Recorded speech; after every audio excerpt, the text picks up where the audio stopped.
മഹത്വപ്പെടുമാറാകട്ടെ. വിശുദ്ധ മത്തായിയുടെ സുവിശേഷം 5-ാം അധ്യായത്തിൻ്റെ 1 മുതൽ ഉള്ള വചനഭാഗങ്ങളിൽ ഒരു ക്രിസ്തു ശിഷ്യൻ അവന് വേണ്ടി അടിസ്ഥാന ഗുണഗണങ്ങളെപ്പറ്റി യേശുക്രിസ്തു പഠിപ്പിക്കുന്നുണ്ട്.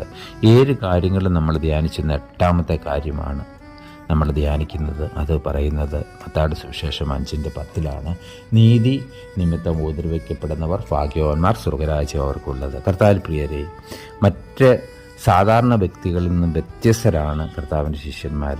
അതുകൊണ്ടാണ് പറയുന്നത്, നീതി നിമിത്തം നിങ്ങളെ ഉപദ്രവമേറ്റാൽ നിങ്ങൾ ഭാഗ്യവാന്മാർ, സ്വർഗരാജ്യം അവർക്കുള്ളത്.